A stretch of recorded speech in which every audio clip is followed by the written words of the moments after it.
Hay muchas veces que las personas no entendemos que la vida está llena de desafíos, llena de dificultades, llena de adversidades. La vida está llena de esas cosas. Y no son las adversidades lo que importa, sino cómo nosotros respondemos ante esas adversidades. Conseguir trabajo, emprender un negocio, terminar la universidad, levantar un matrimonio que está a punto de arruinarse, son desafíos que tenemos que enfrentar constantemente. La pregunta es cómo respondieron los apóstoles ante la prohibición y las amenazas del tribunal perseguidor, porque vimos la semana pasada que les dijeron ya no hablen más de Jesús, los vamos a encarcelar, les amenazaron. ¿Cómo respondemos nosotros ante las amenazas de la vida? Cuando la vida nos dice que no vas a superar una enfermedad, que no vas a superar una quiebra, que no vas a restaurar tu matrimonio, ¿cómo respondemos ante esas adversidades?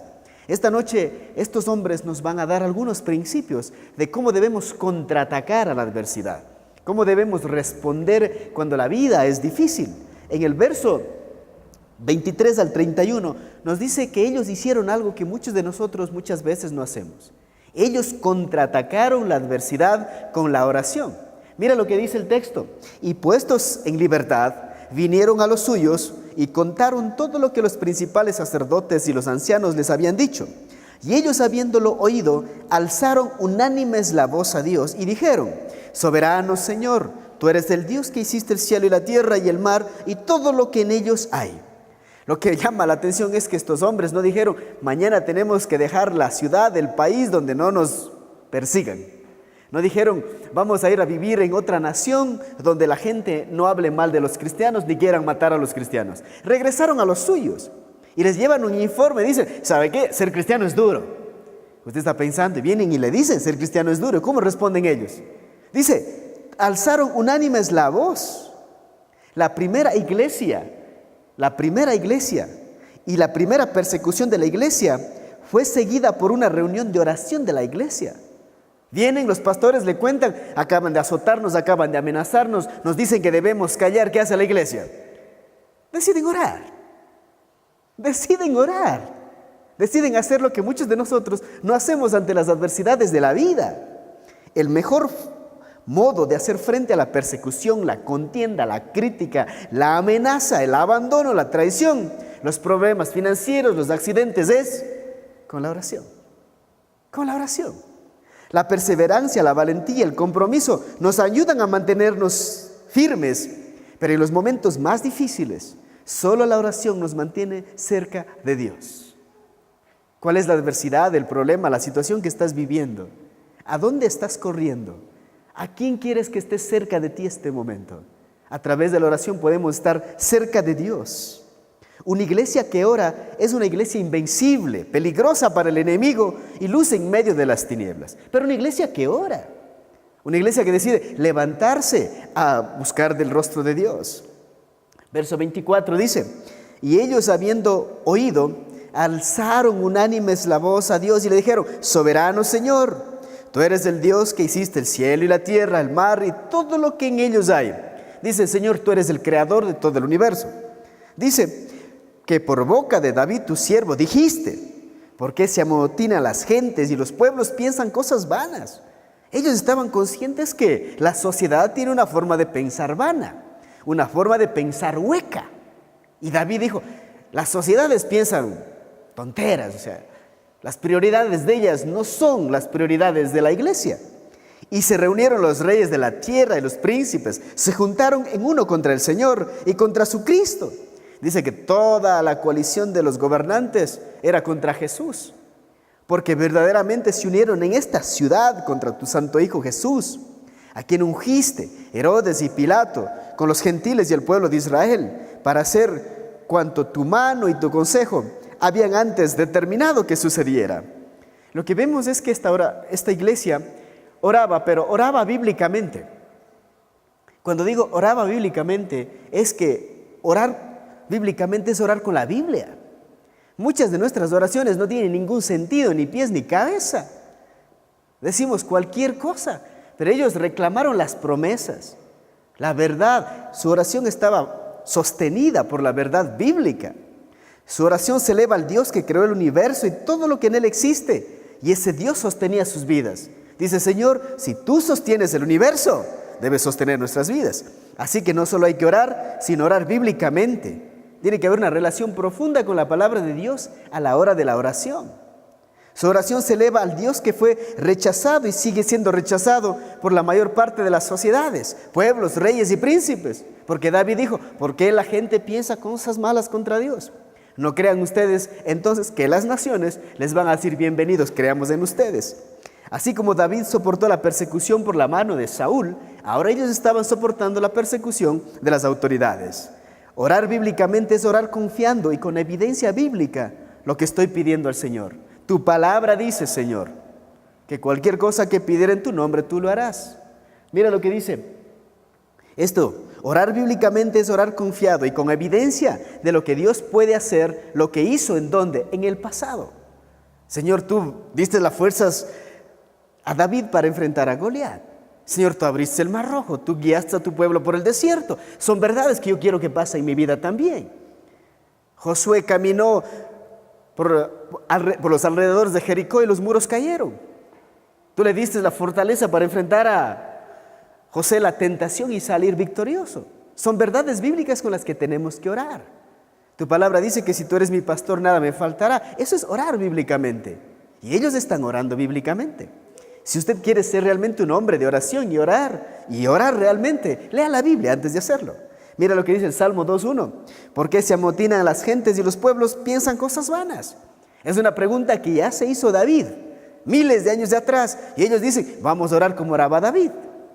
Después dice, se levantarán los reyes de la tierra y príncipes consultarán unidos contra Jehová y contra su ungido. Escuche bien, los que confían oran, los que desconfían se desmoronan. No era fácil la vida de ellos ese momento. Estaban amenazados. Podían perder su vida. Su enemigo era fuerte. Pero ¿qué es lo que dicen ellos? Hay que orar. Y decidieron orar bíblicamente. Entonces, no es suficiente comenzar a orar, ni orar correctamente, ni tampoco es suficiente seguir orando por un tiempo, sino orar constantemente. Dice que tenemos que orar sin desmayar. Verso 29, ¿qué más dicen en la oración ellos? Y ahora, Señor, dice, mira sus amenazas. Son claras, dice, mira, Señor, el vecino tú sabes cómo me está fregando la vida, el jefe. Mira, Señor, esta mujer, cuánto no confía en mí. Mira este hombre que no cambia, Señor. O sea, mira sus amenazas y concede a tus siervos, ¿qué cosa? El denuedo, que con todo denuedo hablen tu palabra. Esa es la petición de ellos. Ellos dicen, Señor, mátales a ellos. Dice, mira sus amenazas, pero a nosotros danos ¿qué? Valor, valentía, fortaleza. ¿Para qué? Para hablar tu palabra. Mientras extiendes tu mano para que se hagan sanidades y señales y prodigios mediante el nombre de tu santo Hijo Jesús. Cuando hubieron orado, el lugar que estaban congregados tembló y todos fueron llenos del Espíritu Santo y hablaban con denuedo la palabra de Dios. ¿Qué estamos viendo hasta aquí? En la oración ellos pidieron dos cosas. Primero, valor para seguir predicando la palabra. Valor para seguir llevando el mensaje. Valor para no callar lo que tenían que compartir con las demás personas.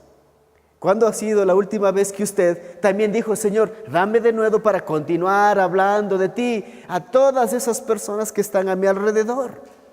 Señor, dame más paciencia para seguir soportando a mi esposo, más sabiduría para guiar mi hogar. Ellos no querían renunciar a la adversidad. Lo que ellos estaban pidiendo son herramientas para enfrentar la adversidad. Y ellos dicen, danos el denuedo, o sea, la valentía, la capacidad sobrenatural de seguir predicando, aunque los demás no estén escuchando. ¿Está usted pidiendo eso en medio de su oración?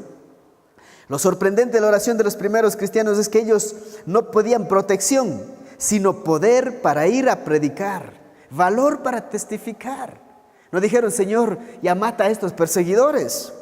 Escucha bien, si tu alma se debilita y tu corazón se acobarda, ora y confía en el que te envió a predicar. Porque el que te envió a predicar no es el pastor, no es la iglesia. El que te envió a predicar es Jesús. Y hay una promesa que dice que Él estará con nosotros. Y que cuando estamos predicando y alguien nos pida una respuesta, dice que el Espíritu Santo, En esa misma hora nos dará las palabras que necesitamos para predicar del Señor. Mientras más conocemos, más fácil será predicar. Entonces, si tu alma se debilita y tu corazón se acobarda, ¿qué tenemos que hacer? Orar. Nuestra alma, nuestro corazón se acobardan. Y nuestro corazón, dice, es engañoso. Ve una adversidad y comienza a palpitar más deprisa. Se apodera el pánico, el miedo y terminamos anulándonos. Y nuestra alma también. En esos momentos más difíciles tenemos que orar y pedir por aquel que nos envió a predicar. Hay una historia. Un jovencito fue a ver a su papá y presentándose ante él con mucha serenidad le dice: papá, ¿es Satanás más grande que yo?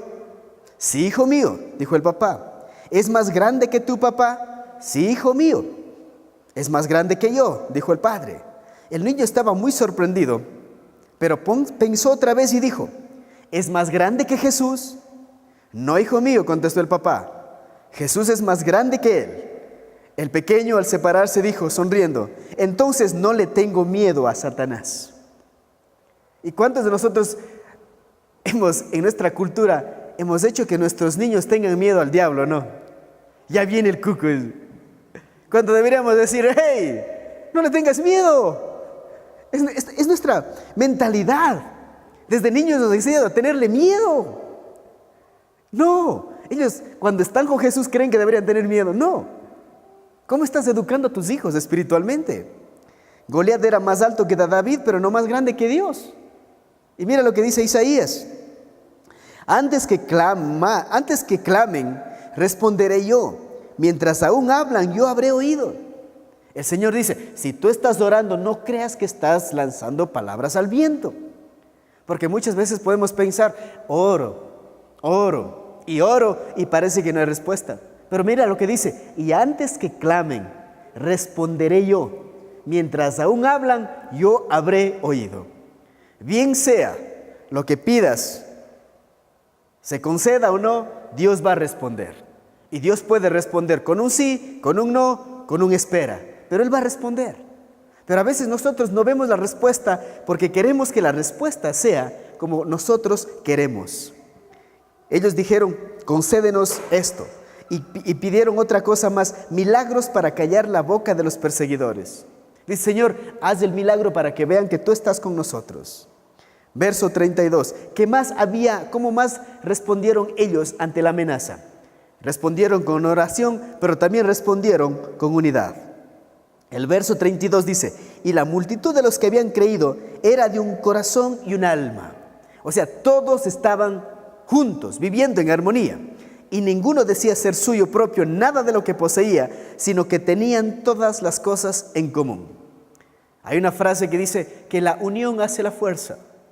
Mientras estamos juntos, Eclesiastés dice: es mejor dos que uno, porque si el uno se cae, el otro le levanta. Una de las cosas que falta en la iglesia es eso, es apoyarnos, ser de un solo corazón, de una sola alma, tener una misma visión. Hay muchas personas que dicen: yo no quiero participar en la iglesia porque la iglesia no está haciendo lo que yo quiero. ¿Cómo sabes que lo que tú quieres hacer realmente es de Dios? A eso le llamamos visión. Ellos tenían muy claro lo que querían en la vida con mi iglesia. Y lo que querían era alcanzar este mundo. Y para enfrentar la adversidad y alcanzar este mundo, ellos tenían que estar trabajando en equipo. No podemos pensar que lo podemos hacer solos, porque uno es demasiado pequeño para pretender hacer grandes cosas en este mundo. Tenemos que unirnos, tenemos que trabajar juntos, tenemos que apoyarnos desde nuestro espacio, con nuestros dones, con nuestros talentos. Tenemos que apoyarnos. No todos serán predicadores, no todos serán músicos, no todos serán maestros, pero todos podemos apoyar. Cada uno de ustedes es importante en el cuerpo de Cristo, porque no hay estatus dentro del cuerpo de Cristo. Ellos no buscaron argumentos externos para unirse, su fe era suficiente. Mira lo que dice Pedro: y finalmente sed todos de un mismo sentir. Dice: yo quiero que tengan la capacidad de sentir lo mismo. Es como vivir en armonía, es como las orquestas, todos los instrumentos sonando en un mismo tono, de tal manera que la canción es espectacular. Pero si el uno va por do, el otro por re, el otro por mi, terminan dañando la canción. La canción tiene vida, tiene sentido y tiene poder cuando los instrumentos están trabajando en armonía, en la misma nota. Y es lo que nos falta a los cristianos. El uno dice pentecostal, el otro dice bautista, el otro dice presbiteriano, el otro dice cualquier cosa que ni conocemos. Pero nadie dice soy un seguidor de Cristo, estoy enamorado del Señor. Dice de un mismo sentir, compasivos, amándonos fraternalmente, misericordiosos y ¿qué más? Amigables. ¿Cuál debe ser la característica del cristiano? Amigable. Ser amigable. Verso 33. ¿Qué más había en esta iglesia? Que había valentía. ¿Sabía que una de las características de un líder social el día de hoy tiene que ser valiente? Uno tiene que ser valiente para enfrentar la crítica, ser juzgado, que le escriban mensajes horribles en las redes sociales, que saquen a la luz nuestros errores, porque todos tenemos, ¿no? Y nos vamos a equivocar. Hay que ser valiente para seguir trabajando, aunque la gente no crea en ti. Y una iglesia también tiene que ser valiente.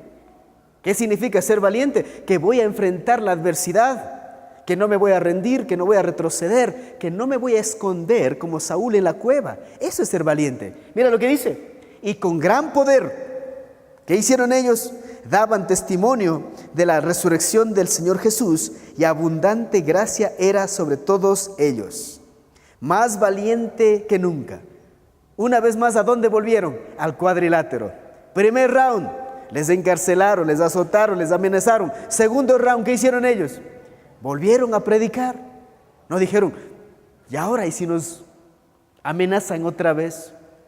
El cristiano debe ser necio al predicar la palabra de Dios. Debe ser terco al querer que las personas crean el mismo mensaje a la misma gente, con la misma fuerza, aunque nos amenacen, aunque no nos crean.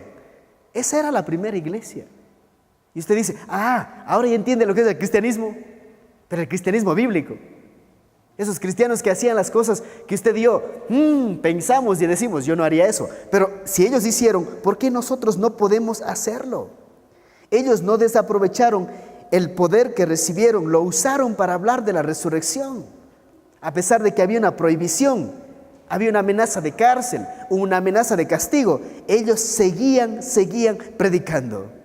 Escuche bien, vivimos en una sociedad donde todos los seres humanos hacemos todo lo imposible para evitar el sufrimiento. Y ustedes no se imaginan lo que el sufrimiento puede enseñar a una persona. Le hace más paciente, más sabio, más prudente. Es una persona más amable incluso después de la adversidad, más compasiva.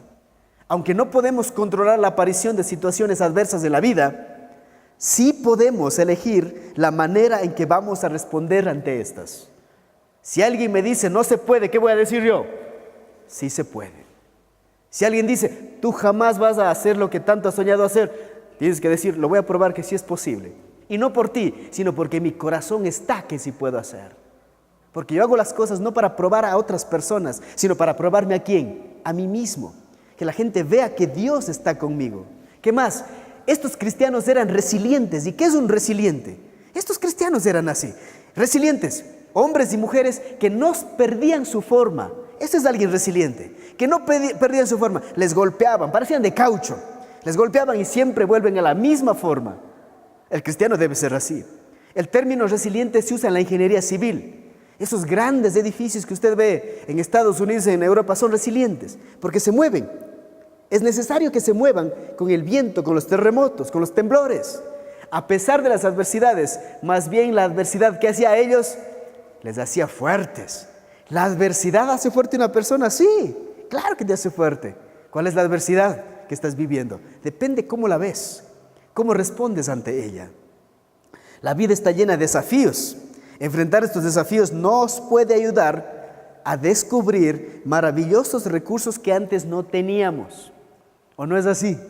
Ante una adversidad usted descubre que es capaz de pensar, leer libros, que es capaz de solucionar problemas, que es capaz de amar incondicionalmente, que es capaz de emprender de nuevo un negocio porque quebró este otro. La adversidad nos enseña cosas increíbles, aunque ustedes no lo crean. ¿Y eso nos enseña quién? Estos cristianos del primer siglo. Filipenses dice, todo lo puedo en Cristo que pero tiene que dejar de ser un concepto. Dice, no dice que me ayuda con el problema, me da fuerza para enfrentar el problema. Y eso pedían estos: Señor, mira sus amenazas y danos de nuevo para seguir predicando. Ellos nunca dijeron, Señor, fulmina a los fariseos. Dijo, Señor, danos fortaleza para seguir peleando, para no rendirnos, para seguir en el ring. Estamos a punto de ser noqueados, danos fuerza para seguir de pie, Señor. Esa era la primera iglesia, eran valientes, no les tenían miedo a las adversidades. ¿Lo tiene usted? ¿Tiene usted miedo a la adversidad? ¿Qué más había en la iglesia? Había generosidad, cosa que se ha perdido de la iglesia. La iglesia debe ser por excelencia generosa, pero parece que el materialismo, la avaricia, ha invadido la iglesia. Por eso es que no diezmamos, por eso no ofrendamos, por eso no damos las primicias. No es porque no tienes, sino porque eres un avaro, nada más por eso. Por eso es la avaricia que hace que usted y yo no demos, porque estoy pensando en mí y no estoy pensando en los demás. Mira lo que dice esto. Así que no había entre ellos ningún necesitado. ¡Wow! Nadie estaba en problemas financieros allí. ¿Y quieren saber por qué? Mira lo que dice. Porque todos los que poseían heredades o casas las vendían y traían el precio de lo vendido y lo ponían a los pies de los apóstoles y se repartía cada uno según su necesidad. Esa era una iglesia que realmente atendía las necesidades de aquellas personas que no tienen. Pero era una mentalidad no solo del pastor, era una mentalidad colectiva. Toda la iglesia, con lo que podía, con lo que tenía, de acuerdo a lo que Dios le ha bendecido a ellos, aportaban para solucionar, para arreglar la vida de alguien más. Yo creo que si la iglesia decidiera arreglar la vida financiera de alguien, tiene la capacidad de hacerlo. Y no solo de alguien, sino de muchas personas. Porque vemos a alguien, nos apoyamos, vemos a otro, apoyamos, y vemos a otra persona, nos apoyamos. Ellos tenían esa capacidad de hacerlo. Entonces José, a quienes los apóstoles pusieron por sobrenombre Bernabé, que traducido es hijo de consolación, levita, natural de Chipre, como tenía una heredad, la vendió y trajo el precio y le puso a los pies de los apóstoles. Este tipo es increíble. Él dijo, yo voy a invertir en el reino de Dios. Voy a hacerlo. Voy a poner toda la heredad y voy a dedicarme al servicio del Señor. Increíble, ¿cuántos de ustedes estarían dispuestos a hacer eso? Dice usted, ¿en serio? Por eso este tipo está en la Biblia.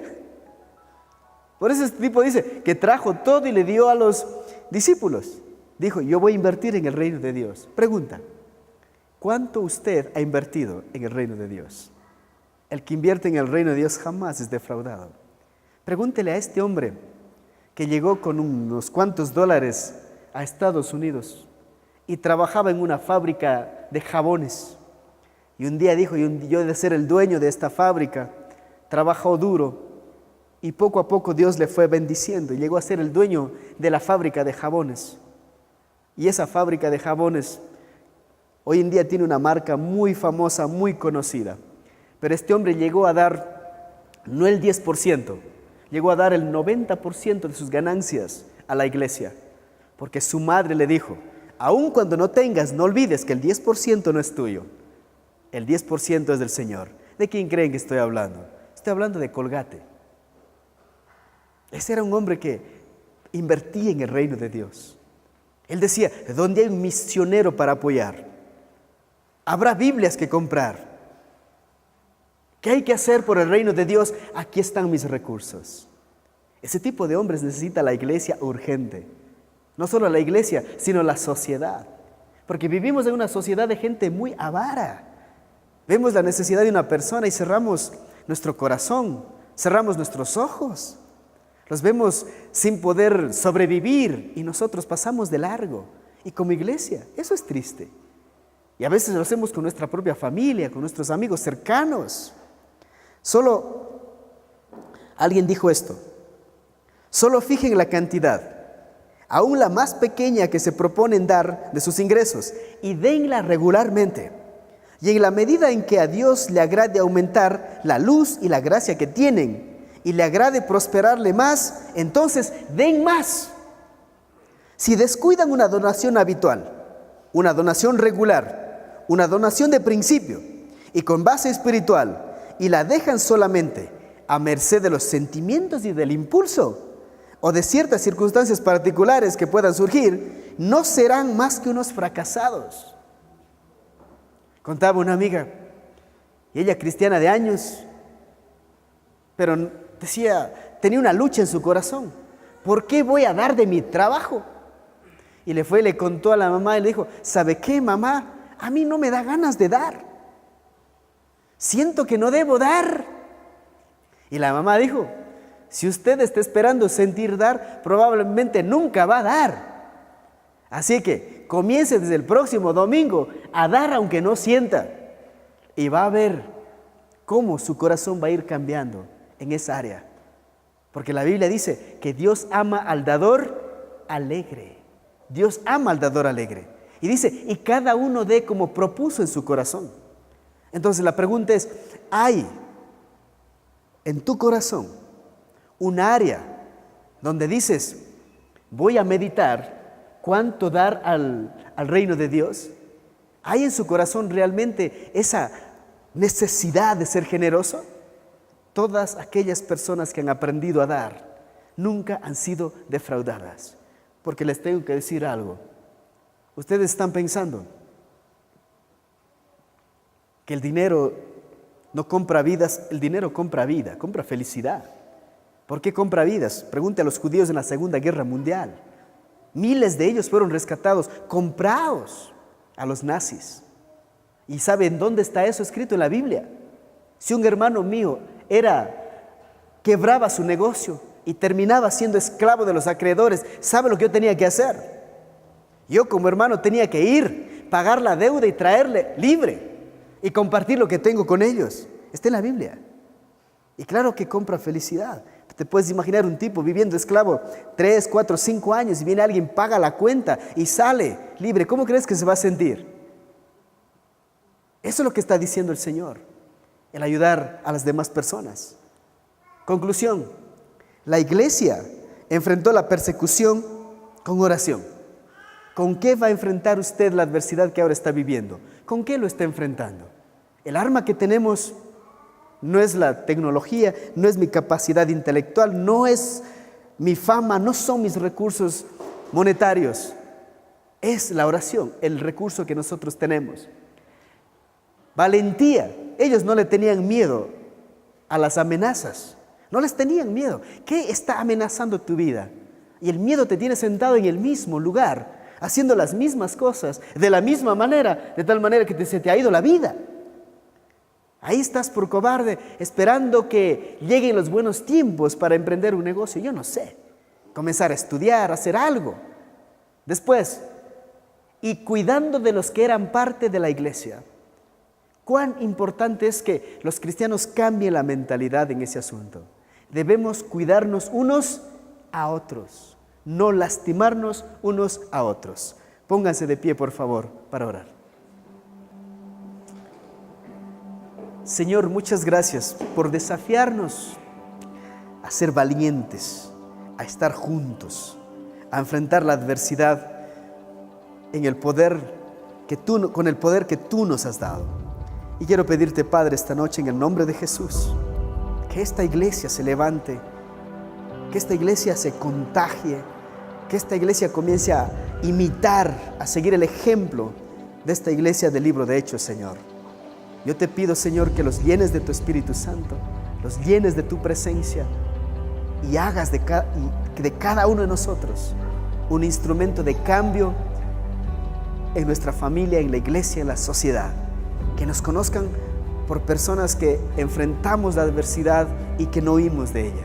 Que nos conozcan por ser generosos, que damos, nos entregamos a las cosas tuyas, Señor.